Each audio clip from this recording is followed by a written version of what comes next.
Hey everybody, Casey Ayers here from MegatonApps LLC. We help you make an app for that.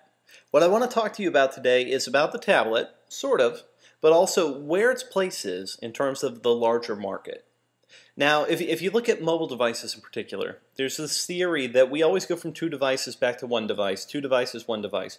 You saw this with pagers and cell phones, then you saw this with cell phones and PDAs, you saw this with early smartphones and iPods, and now you see both of those once again combined in the form of the iPhone. So every few years, we end up with two must-have devices that have to fill both of our pockets, and then a few years after that, we demand that they be made into a single device that'll again fit into just one. That's the way it works in the mobile realm, but overall I think that there's a broader trend as well. In my mind, it's not two devices, it's three that helps to explain the way that everything works in terms of any major technology. Now you can look at filmed entertainment, for example.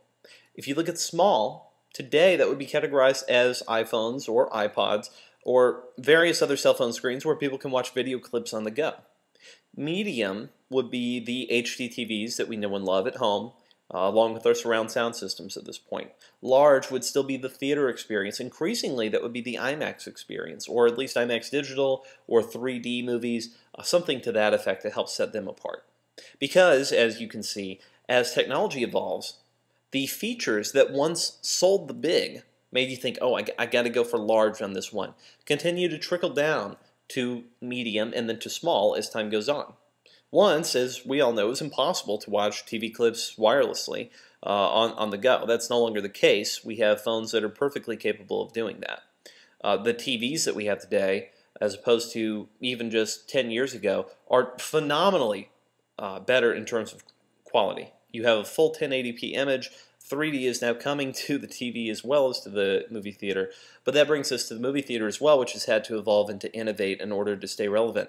Our home theater systems have gotten so good that it really puts the squeeze on film and on movie theaters. Why should we leave the house and pay you a very large admission price if the theater just isn't going to be absolutely spectacular? So that's why you see digital 3D for now, for example, or IMAX or digital IMAX being rolled out in various theaters as to help them get that differentiating quantity back in their scale as well. So that applies to any industry. You can look at video games as well. You have small devices that aren't made for games but can play something very simple on the go. You have medium, which I would classify as the DS or the PSP. Still a portable device, but it requires you to bring something that is only for or exclusively for playing games. And then you have large, which of course would be the home consoles, the 360, the PS3, for example, even the Nintendo Wii. Anyway, so what's my point in all of this? Where am I going? My idea is that this same sort of philosophy applies to computing as well.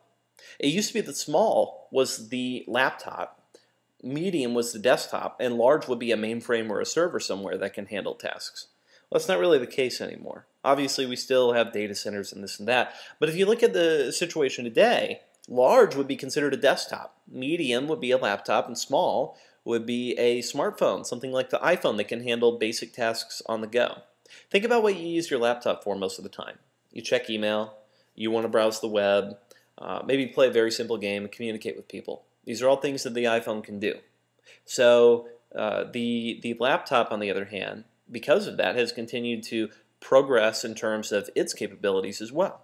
Laptops today are very powerful. A lot of them are desktop class computers smooched into very small little bodies that you can carry on the go with you. Which is great because now you can do things like edit movies, author DVDs, edit your pictures and share them with friends, do video conferencing with multiple parties. These are all things that MacBooks in particular are known for. This is what Apple has always sold those as. And I think that that's important to remember because the laptop for a lot of consumers is increasingly filling the role of the desktop PC. In fact, the desktop is getting moved out from the top end of the spectrum because people value portability. And the additional power that you get from using a desktop simply isn't there anymore. It's just not the sort of difference it used to be. Battery life has continued to improve, but really just plug it in if you need to. It becomes a desktop. You can run a secondary display. You can run a Bluetooth keyboard and mouse, and it becomes an indistinguishable experience from the desktop, except that you can take your entire computer with you when you need to.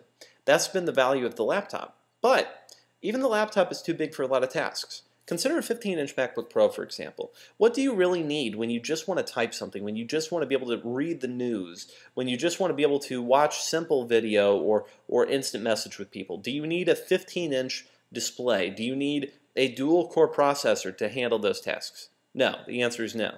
And that's why you've seen the netbook market start to catch on in the last couple of years here, is because people have realized that there is in fact a medium category beginning to emerge in between smartphones and laptops slash desktops. I would say that they're almost the same category at this point, and they will both be considered large. Both of them difficult to carry. Obviously laptops are easier, but it's not the most mobile thing in the world. You still have to have a bag for it or a briefcase of some sort to put it in. Laptops are still big. So there is this medium category, and you've seen netbooks begin to serve that, but not necessarily serve it well. And I think that that's where the tablet is going to come into play. The market that the tablet will intend to serve is this medium category, where some content creation can be expected, but it's mostly still the sort of experience, a viewing or a read-only experience like you would see when you're dealing with the iPhone.